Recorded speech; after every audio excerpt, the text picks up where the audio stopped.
गोजोन्थों नोंथांमोनखौ आंनि गोसो गोरबोजों बरायनानै लाग्रोनाय थाबाय। नोंथांमोननि गेजेराव आङो बेखौनो लाबोनो सानदों।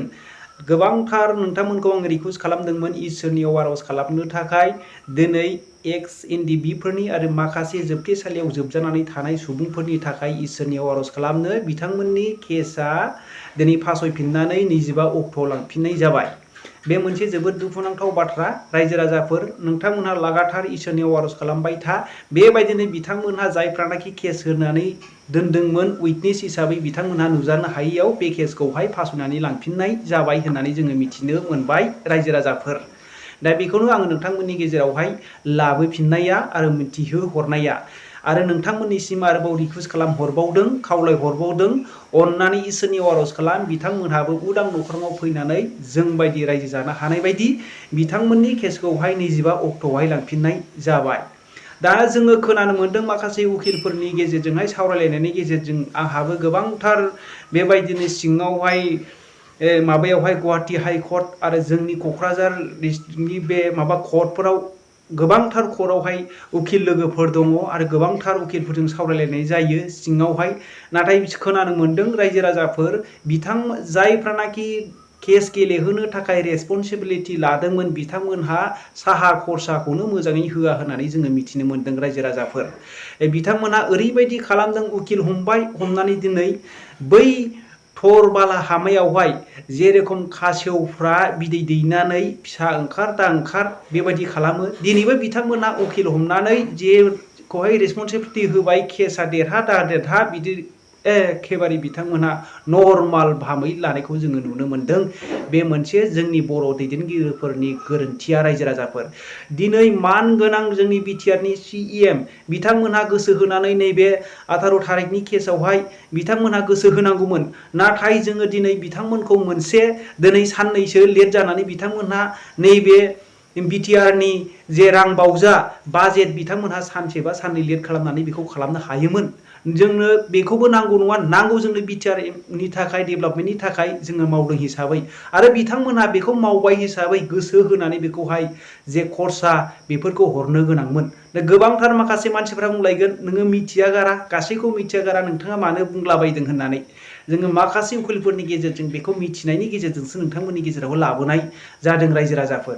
दिनैहाय बिटिआरनि CM जानो मोननाय आरो गबिन्द मोनहा सोरनि क्रेडिटआवहाय दिनैहाय डिपुटि CM आरो MLA जानो मोन्दों आरो माखासे जोंनि उरखावगोरा बिथांमोनहा दिनैहाय बिटिआर एग्रिमेन्ट जायामोनब्ला दिनै रन्जन दैमारि सारमोन बायदिनि मुङावसो दिनै UPPL दिनैहाय सरखार दानो हादों रायजो राजाफोर। नङामोनब्ला दिनैहाय बिथांमोनहा एथ' बे चान्सखौ मोननानै दिनै थाइसे थाइनै खांनानै दिनै बिथांमोनहा मानो खरसाखौ हैनो हायाखै आरो माखासे बिथांमोनहा बेफोरखौहाय इमारजेन्सि फान्डफोर थायो बबेबा माबा मेनसन खालामनायनि गेजेरजों बिथांमोनहा बेखौ मावनो हायो। रायजो राजाफोर बिथांमोननि थाखायनो माबादोंब्ला नैबे बिटिआर एग्रिमेन्टफोर जादोंब्ला बेफोरखौहाय माखासे खरसा थरसा खालामनानै ओरैनोबो उकिलखौ एसे होलायनायनि गेजेरजों कमप्रमाइस खालामहोलायलायनानै थाबै बेखौ सानसे साननि गेजेरावनो बेखौहाय बख'नो हायो रायजो राजाफोर। बियो जाहैबाय जोंनि माखासे बर' माखासे दैदेनगिरिफोरनि गादि सेजालायनो गिनानै बेखौ जोङो मावनायखौ नुदों रायजो राजाफोर। बे मोनसे मोन्थोरखौ नुहुरो रायजो राजाफोर नैबे मानगोनां प्रमद बर' बिथांमोननि आरो नैबे गबिन्द मानगोनां बिथांमोननि आरो नैबे फेरेंगा मानगोनां बिथांमोननि बे सालखौ नुहुरो। नैबे फैगोन बेखौहाय गोदान राजनितिक हान्जा दानानै बेखौहाय BTC आव गेलेजानो गिनानै बिथांमोनहा नैबे इलेक्सन खाथियावसो बख'हैगोनखौ नुहुरो रायजो राजाफोर। आरो लास्टआव गावसिनि हान्जायावहाय माबा मोनसे नङा माबा मोनसे सिटआवहाय गेलेहोनाय बेबायदि बाथ्राखौसो जोङो स्टाडि खालामनानै नुहुरो। जुदि नैबे इलेक्सननि सिगांनो गासैबो जुदि मोनसे माबा हान्जा दाफैयोब्ला राजनितिक हान्जा नैबे रन्जन दैमारि सारमोनहा गासै एक्स एनडिएफबि आरो एनडिएफबिफोरखौ लानानै नैबे बेखार जोहोलावफोरखौ लानानै जोहोलावजोफोरखौ लानानै गागिफोरखौ लानानै गासैबो लोब लोब बिथांजों दिनै मानगोनां दिनै रन्जन दैमारि साहाजों थांजोबगोखौ नुयो। बिनि थाखायनो बिथांमोनखौ बख'यैखौबो मोनसे मेन पइन्टखौ नुहुरो रायजो राजाफोर। नंगौना नङा नोंथांमोनहा बेखौ कमेन्ट खालामहर। बिथांमोना अक्ट'बर नभेम्बरनि गेजेरावसो बख'हैगोनखौ जोङो स्टाडि खालामनानै नुहुरो। इलेक्सननि सिगां बिथाङा जेन' मोनसेबो जुदि गोदान राजनितिक हान्जा दानो हायै बेखौ जों नुहुरो रायजो राजाफोर। दानो इलेक्सननि थाखाय बिथांमोनहा खरसा गारनो हायो, दिनै बिथांमोननि थाखाय खरसा गारनो हाया। दानो नै नोंथांमोननि गाव भिडिअ क्लिप लाबोनां गसाइगावहाय मैयासो 10-12 जन माखासे माबा खालामनानै मिटिं खालामनायनि गेजेरजोंहाय राजु बसुमतारी बिथांमोनहा मिटिं खालामनानै जयेन्ट सेरेमनि खालामफैनायखौ जों नुनो मोन्दों। बेबायदि बिथांमोना टाइम स्पेन्ड खालामनो हायोब्ला, बाहायनो हायोब्ला, इउजेस खालामनो हायोब्ला दिनै बे रन्जन दैमारि सारमोन बायदि आरो जोबथेसालियाव जोबजानानै थानाय मानसिफोरनि थाखाय दिनै मानो मावनो हायाखै? बेफोरखौ मानो मावाखै रायजो राजाफोर? दिनैहाय बेल'नो जोङो इसोरनियाव आर'ज खालामदो जेन' बिथांमोना उदां न'खराव फैनो हानाय बायदि। आरो बेबायदिनो बिथांमोनहा जुदि खेबसे खेबनै जुदि बे फेल खालामबाय थायोब्ला नैबे उइटनेसफ्रा अट'मेटिक बिथांमोनहा देरहासारनायखौ मोनगोन।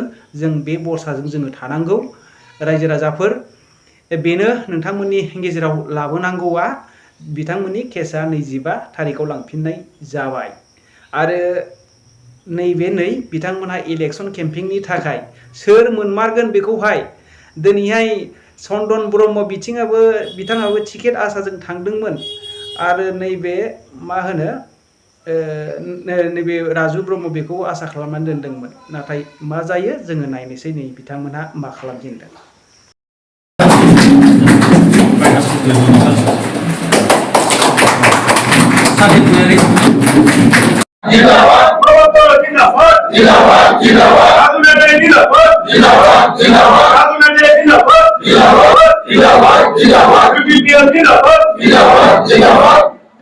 किन्तु पार्टीनि वार्कार हिसाबै पार्टीयाव वार्कार थानाय माने पार्टीयाव खामानि मावनो लुबैयो मोनसे। दा बे खामानि मावनायनि गेजेराव जे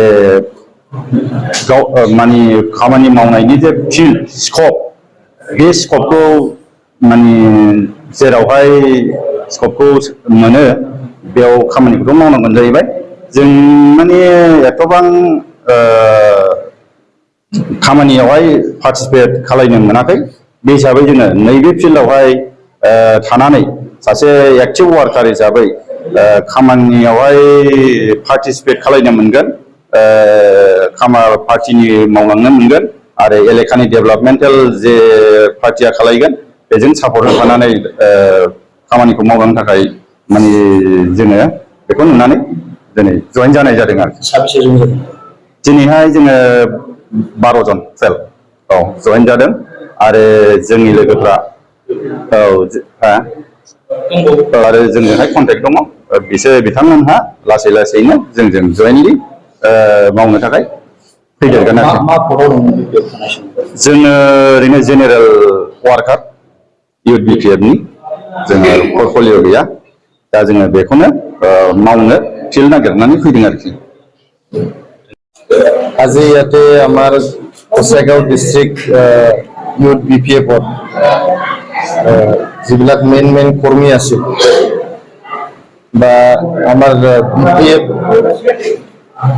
যুৱ শাখাক যিবিলাকে নেতৃত্ব বহন কৰিছিল গোসাইগাঁও অঞ্চলত, তেখেতসকলে আমাৰ ইউপিপিএলৰ নীতি আদৰ্শটো ভাল পায়। আৰু আমি যে 10 বছৰ পিছত এজন MP পাবলৈ সক্ষম হলো, এটা মেইন ষ্ট্ৰীম চিন্তাধাৰা, মুখ্য ধাৰাৰ চিন্তাধাৰা কৰা এজন MP পালো ইউপিপিএল দলৰ তৰফৰ পৰা। আমি যে জিকিলো MP ইলেকশ্যনটো, গতিকে এইটো ভাল পাই পেলাই আমাৰ বিপিএফ দলৰ যুৱ শাখাৰ কৰ্মীবিলাক গোসাইগাঁৱত দলে বলে আহি পেলাই আজি যোগদান কৰিছে। বহুত আৰু আহিবলগীয়া আছে। বহুত আমাৰ বিপিএফৰ নেতা কৰ্মী, স্পেচিয়েলি যুৱ শাখাৰ আমাৰ যিখিনি কৰ্মীসকল তেখেতসকলে আমাৰ ইউপিপিএলত যোগদান কৰিবলৈ যোগাযোগ কৰি আছে। গোসাইগাঁও অঞ্চলত আপোনালোকে দেখা পাব, গোসাইগাঁও অঞ্চলত লাহে লাহেকে ইয়াতে বিপিএফৰ সংগঠন নাথাকিব। বিপিএফ বুলি সংগঠন মানে কেইজনমান ব্যক্তি থাকি যাব, কিন্তু তেনেকৈ মাছ লেভেলত থাকি নাযায়।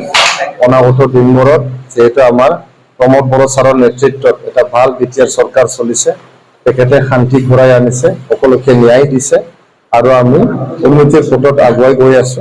এই সকলো দিশটো ভাল পাই পেলাই আমাৰ দলৰ নীতি আদৰ্শটো ভাল পাই পেলাই আমাৰ যুৱ চাম যিখিনি আছে, ইউথ জেনেৰেশ্যন, ইয়াং জেনেৰেশ্যন যিখিনি আছে, তেখেতসকলে আমাৰ দলৰ প্ৰতি আকৃষ্ট হৈ এতিয়া ডেইলি তেনেকুৱা জইনিং প্ৰগ্ৰাম আমাৰ চলি আছে। গোসাইগাঁৱত আজি এইটো হ'ল আৰু হ'ব কেইদিনমান পিছত, আপোনালোকে চাব। আৰু আমি UPPL দল হিচাপে মজবুত এটা দল আজিৰ তাৰিখত, আৰু ইয়াতকৈ মজবুত স্থিতিত আমি এতিয়া লাহেকৈ মানে গতি কৰিম, কিয়নো আমি বিটিআৰ অঞ্চলত সকলোকে ভাল এটা পৰিৱেশ দিছো, শান্তিৰ এটা বাতাবৰণ ইয়াতে সৃষ্টি কৰিছো। আমাৰ ল'ৰা ছোৱালীবিলাক যাতে কোনো শিক্ষা পায়, ভালকৈ পঢ়া শুনা কৰিব পাৰে, তাৰ কাৰণে আমি ব্যৱস্থা কৰি দিছো। সেইকাৰণে সকলো দিশটো ভাল পাই পেলাই আজি মানে আপোনালোকে চাব, দিনক দিনে আমাৰ UPPLৰ প্ৰতি মানে যে ভাল পোৱা, মৰম আৰু আশীৰ্বাদ সকলো ৰাইজে দি আছে। আৰু আমাৰ দলত যোগদান কাৰ্যসূচী মানে চলি আছে, ডেইলি এইটো চলি আছে। গতিকে মই ধন্যবাদ দিব বিচাৰিছো আমাৰ যিখিনি BPFৰ যুৱ শাখাৰ কৰ্মীবিলাক আমাৰ লগত জইন কৰিলে, আমি তেখেতসকলক ধন্যবাদ দিছো। আজিৰ দিনত আমি তেখেতসকলক আমি UPPLত আঁকোৱালি লৈছো, ৱেলকাম জনাইছো, আৰু তেখেতসকলক পূৰ্ণ দমত কাম কৰিবলৈ